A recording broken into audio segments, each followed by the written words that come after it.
everything you wanted to know about Muslims, but was afraid to ask. And it means that we're not going to apologize for anything. We know what Islam is. Islam is perfect. We Muslims are not, but our way of life is. And if we'd adhere to that, people would appreciate it a whole lot more. So before I go any further, or start the program up, I want to ask, do we have any Muslims with us today? Raise your hand. Okay. You did know this was for non-Muslims, right? All right. Do we have anybody with us that's not a Muslim yet? Raise your hand. 1, 2, 3, 4, 5, 6.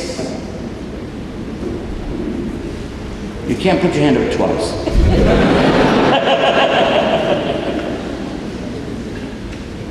Trying to change the census here. Don't do that. Only in America you can do that kind of stuff. All right. So how you like being surrounded by all these terrorists? Muslims. That slipped. That slipped. Where were we? We're going to talk about Muslim. What is a Muslim anyway? I'm going to tell you what happened to me. I was in Florida to give a speech in the university, and they asked me if I would go out and do an early morning radio show. Well, I don't even like to do early morning, much less a radio show, but I did. I went to it. And the lady's going to interview me, and she's going to ask us nice questions, is what I was told. And when I got there and I sat down and she opened up this book, I laid it in front of her and she opened up her program, and then she started reading off the cover jacket. She didn't really read the book, she was reading the little notes on the cover jacket. Steve Emerson, somebody maybe you don't know here, we know him real well in America. He's like the most ignorant and evil against Islam of all the people you can imagine. But he makes a lot of money out of it, so why bother to learn, right? It's his book, and he calls himself an expert on terrorism. So she's reading off this jacket for about 5 minutes. She's reading all this stuff. It really was, you know what? I was sick of listening to it. And then she said, I have the National Muslim Chaplain from Washington, D.C. right here in the studio with me right now. Here is Sheikh Yusuf Estes. What do you say about that?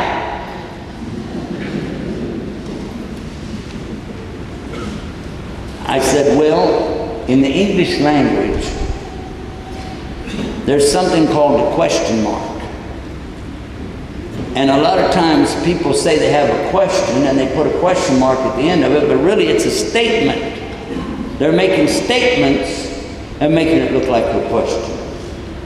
And the things that you're saying and the way you're asking the questions can't be answered because, simply put, it's not true. This is wrong. I tried to respond, but we started getting these calls coming in, one call after the other, you know, from the local people there who were listening to her show. They were saying things like, get all the Muslims in their mosque and burn them up. Drive them out of town on a rail, you know, and on and on and on. Some things they had to bleep the words. You know, freedom of speech. I call it freedom to lie. So anyway, when we were walking out of the studio, I was really upset because she said she wanted to talk about our program to help people to know about Islam if we were coming there to the program that night at the university. So I was caught off guard, but as we went out of the studio, she turned to me and she said, oh, there was one question I wanted to ask you, I forgot. I said, what was it? She said, I wanted to know, are you one of the Muslims or are you one of the Islamics?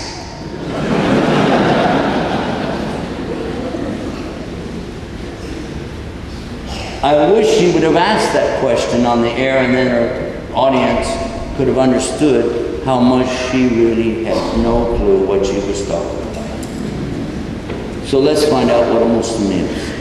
It's an Arabic word. and it comes from a root in Arabic, sin, lam, mim, silm. That's the root. From that root come a lot of words. One is peace, salam, comes from that root.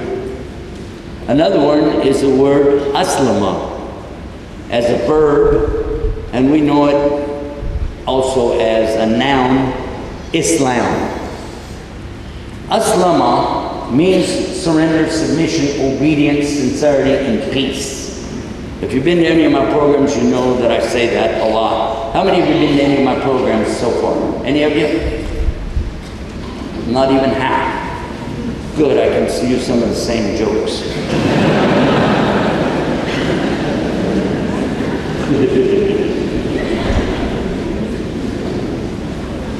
Aslama is the action of doing the things I described. Immediately it implies a relationship between two entities, doesn't it? One would be the one doing this, and the other one who would be the one they would be doing it for. In other words, you're surrendering, submitting. This is the position of a servant. Obeying, this is almost like a slave. You have to be sincere and in peace with everything. Certainly this is the one that's the subordinate. In the other case though, the one that's over must be the master.